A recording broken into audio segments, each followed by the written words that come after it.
ایک اللہ کے عذاب کا جھونکا ان کے اوپر آیا، سب بجھ کے رہ گئے، خامدون، سب شوخیاں ختم ہو گئیں، سب شرارتیں ختم ہو گئیں، سب کی زبانیں بند ہو گئیں، آنکھیں بند ہو گئیں، سب اللہ کے عذاب میں ٹوٹ کے رہ گئے، بجھ کے رہ گئے۔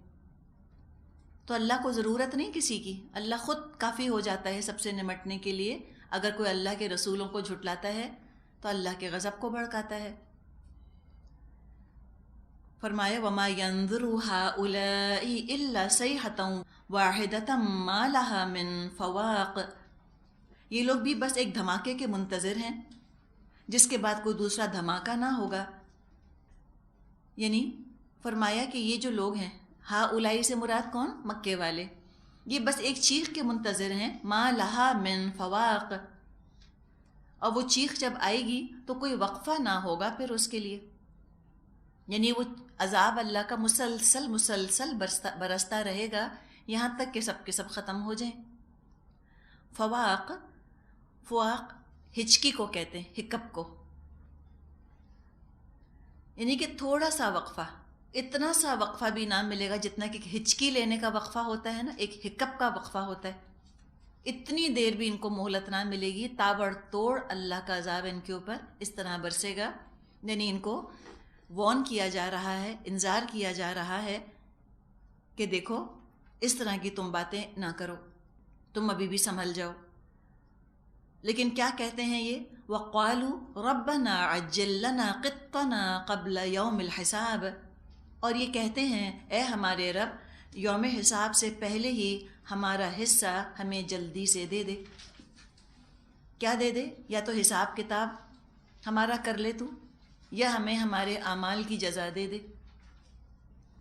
قطن اکاؤنٹ بک کو کہا جاتا ہے۔ قطہ کا مطلب ہوتا ہے کاٹنا، نصیب یا حصہ یا حساب کا رجسٹر، یہ سب معنی ہیں قطہ کے۔ ہمارا حصہ ہمیں دے دے، یا جو رجسٹر میں چیزیں لکھی ہیں ہمارا حساب کتاب پورا کر دے۔ مطلب کیا ہے ان کا؟ کہ بس اللہ جو بھی ہمارے اعمال کی سزا جزا دینی ہے یہیں دے دے۔ یعنی کہ بڑی ڈٹائی ہے نا، یہ عزتیں و شقاق والے لوگ ہی ایسی بات کر سکتے ہیں کہ ڈٹ کر اللہ سے عذاب مانگ لیں کہ جلدی سے دے دے ہمارا حصہ۔ جیسے وہ کہتے تھے نا رسولوں سے کہ بتاؤ کب آئے گا وہ عذاب، اگر عذاب آنا ہے تو لے آؤ ہمارے اوپر، لے آؤ وہ چیز جس کی تم ہم کو دھمکی دیتے ہو۔ یہ وہی چیز ہے۔ یہ جو فواق لفظ ہم نے پڑھا ہے، فواق ایک مطلب آپ کو بتایا اس کا ہچکی، اور ایک اور اس کا مطلب ہوتا ہے دودھ کی دو دھاریوں کے درمیان کا وقفہ۔ دودھ جیسے دودھ دھویا جا رہا ہوتا ہے نا، دودھ نکالا جا رہا ہوتا ہے بھینس کے تھنوں سے، تو جو دو دھاریوں کے درمیان جو وقفہ ہوتا ہے وہ بھی فواق کہلاتا ہے۔ مطلب کیا ہے؟ تھوڑی سی دیر، تھوڑا سا وقفہ بھی نہ ملے گا۔ ہم اردو میں لفظ استعمال کرتے ہیں نا افاقہ، افاقہ ہو گیا، یہ اسی سے لفظ بنا ہے۔ تو اللہ کے عذاب کا تو حال یہ ہے، اور اوپر سے ان کا یہ مانگنا کہ اللہ تعالیٰ سے یہ عذاب کی جلدی مچا رہے ہیں، تو ان کو چاہیے کہ عذاب کی جلدی کے بجائے یہ اللہ سے مغفرت مانگیں، بجائے عذاب مانگنے کے اللہ سے یہ مغفرت مانگیں اور ہدایت مانگیں۔ تو یہ ایسی باتیں نبی اکرم صلی اللہ علیہ وسلم سے کیا کرتے تھے۔ آیت نمبر 17 سے انشاءاللہ تعالی ہم شروع کریں گے۔ اب یہ جو مضمون آ رہا ہے اب یہاں سے آگے، اس سے پہلے کہ ہم اس کی تفسیر شروع کریں، چند باتیں اپنے ہم دماغ میں رکھ لیں۔ ایک بات یہ کہ یہ جو مضامین ہیں جو اب آنے والے ہیں یہ مشکلات قرآن میں سے ہیں۔ مشکلات قرآن آپ سمجھتے ہیں؟ قرآن کے وہ مقامات جس کی تفسیر کرنے میں اور جس کے حتمی معنی ایگزیکٹ میننگز سمجھنے میں علماء کو اور مفسرین کو دقت پیش آئی۔ فائنلی وہ کوئی ڈیسائیڈ نہیں کر پائے کہ اس کا ایگزیکٹلی کیا مطلب ہے۔ یعنی یہ متشابہات کی کیٹیگری کے واقعات ہیں۔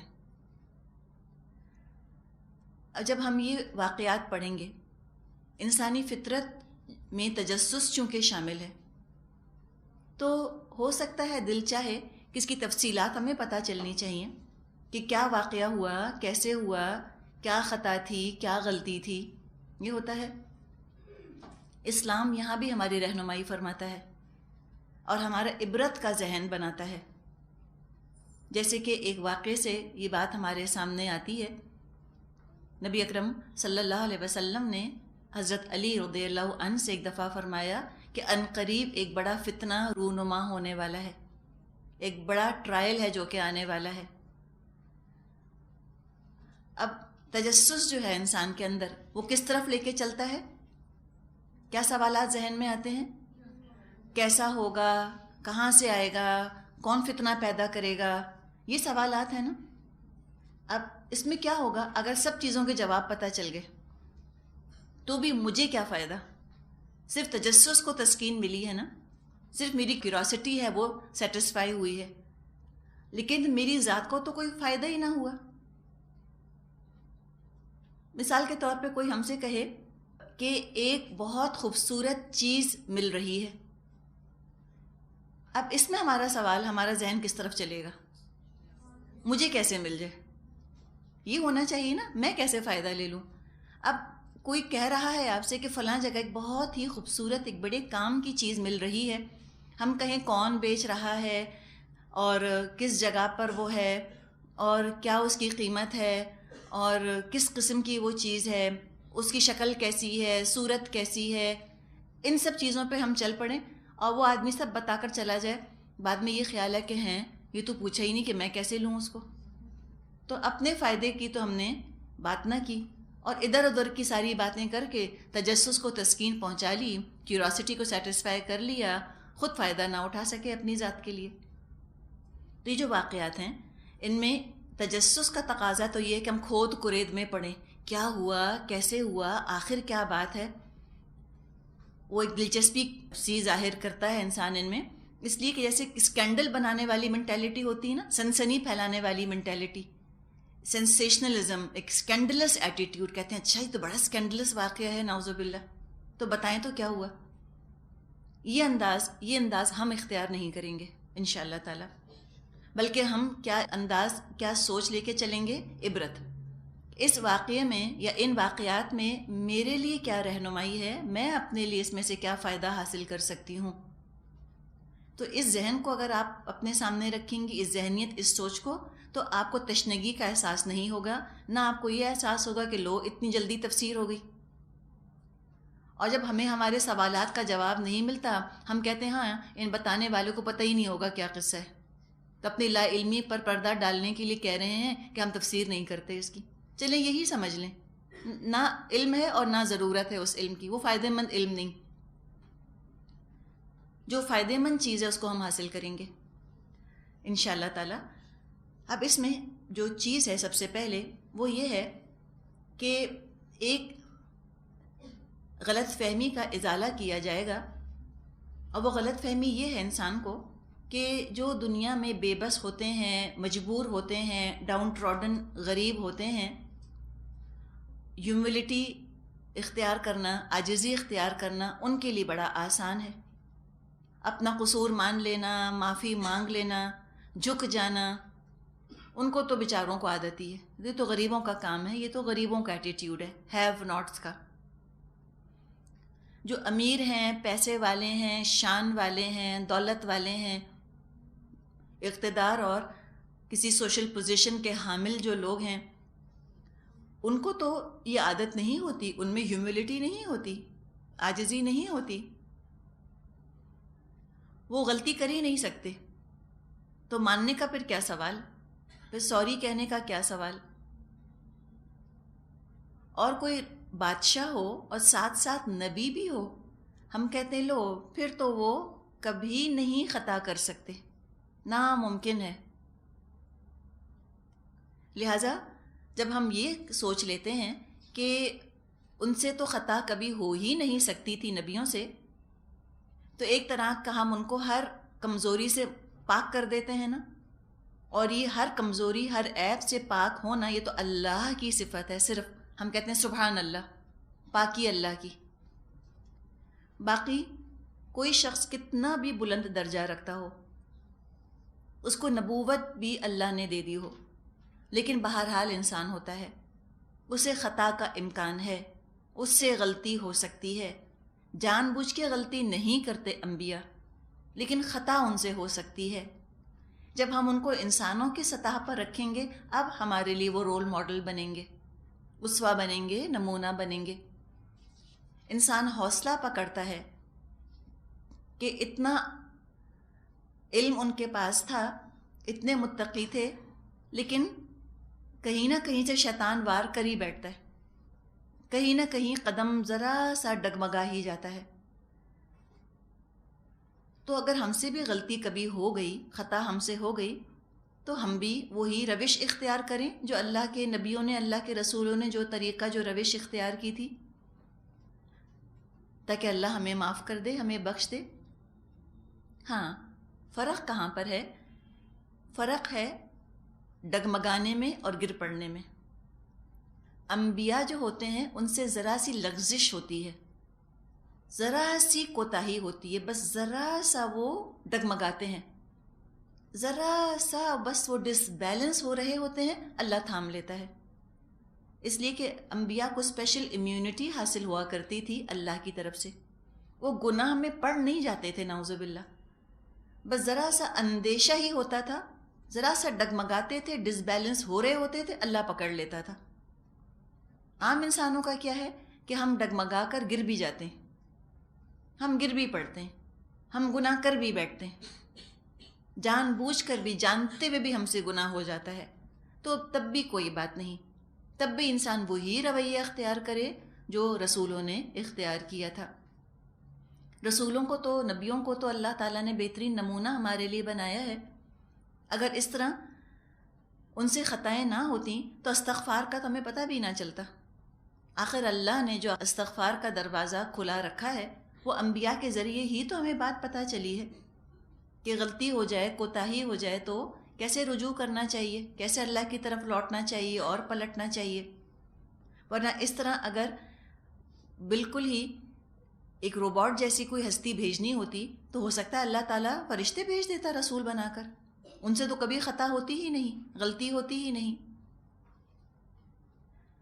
لیکن اللہ نے انسانوں کو رسول اور نبی بنا کر بھیجا تاکہ انسانوں کی رہنمائی ہو سکے، اور ہر طرح کے حالات میں ان کے لیے رہنمائی رسول مہیا کرتے ہیں۔ خوش ہو تو شکر کیسے کرنا ہے، غم پڑے تو صبر کیسے کرنا ہے، اگر نیکیاں ہو جائیں تو اللہ کا کمال سمجھنا ہے کہ اللہ نے توفیق دی، اور کبھی خطا ہو جائے تو اپنا قصور سمجھنا ہے۔ ہوتا کیا ہے جب غلطی انسان سے ہوتی ہے، انسان کہتا ہے ہم بڑے گناہ گار ہیں، اب اللہ ہم سے ناراض ہے۔ بعض دفعہ لوگ دعائیں مانگنا چھوڑ دیتے ہیں، کہتے ہیں ہم بہت گناہ گار ہیں، اللہ ہم گناہ گاروں کی دعا نہیں سنے گا، تو اللہ کی طرف رجوع بھی نہیں کرتے، اللہ کی طرف پلٹتے بھی نہیں۔ یہاں تو آدم علیہ السلام سے لے کر اور جتنے بھی قصے بیان ہوئے ہیں، وقتاً فوقتاً ہم نے یہ بات دیکھی ہے کہ جب انبیاء سے، رسولوں سے کوئی ذرا سی بھی کوتاہی، کمی ہو گئی، انہوں نے تو فوراً رجوع کیا اللہ کی طرف، کوئی وسیلہ نہیں بنایا، کسی کو ذریعہ نہیں بنایا، ایسے مایوس نہیں ہو گئے اپنے گناہ کی وجہ سے کہ وہ اللہ کی طرف رجوع نہ کریں۔ شرمندہ ہونا بہت اچھی بات ہے گناہ کے اوپر، لیکن وہ شرمندگی اچھی ہے جو انسان کو اللہ کی طرف لے کے دوڑے، اور وہ شرمندگی اچھی نہیں جو اللہ سے دور کر دے، ایک بیریئر بن جائے، آڑ بن جائے بندے اور اللہ کے درمیان، ایسی شرمندگی اچھی نہیں۔ تو یہ اسباق ہیں جو کہ ہم کو سکھائے جا رہے ہیں۔ آیت نمبر 17 نبی اکرم صلی اللہ علیہ وسلم سے شروع میں ذاتی خطاب ہے۔ جو کفار کٹ حجتیاں کر رہے تھے، جس عزت اور شقاق کا مظاہرہ کر رہے تھے، تمسخر اڑا رہے تھے اور الزام لگا رہے تھے نبی اکرم صلی اللہ علیہ وسلم پر، تو فرمایا اصبر، اے نبی صلی اللہ علیہ وسلم صبر کیجئے، علی ما یقولون، ان باتوں پر جو یہ بناتے ہیں۔ اور تسلی کے طور پہ اب قصے سنائے جا رہے ہیں کچھ انبیاء کے کہ دیکھیں ان پر تو کیسے کیسے الزامات لگا دیے لوگوں نے، انہوں نے بھی صبر کیا، آپ بھی صبر کیجئے۔ فرمایا وَاذْكُرْ عَبْدَنَا دَاوُودَ ذَا الْأَيْدِ إِنَّهُ أَوَّابٌ، اور ان کے سامنے ہمارے بندے داؤد علیہ السلام کا قصہ بیان کیجئے جو بڑی قوتوں کا مالک تھا، ہر معاملے میں اللہ کی طرف رجوع کرنے والا تھا،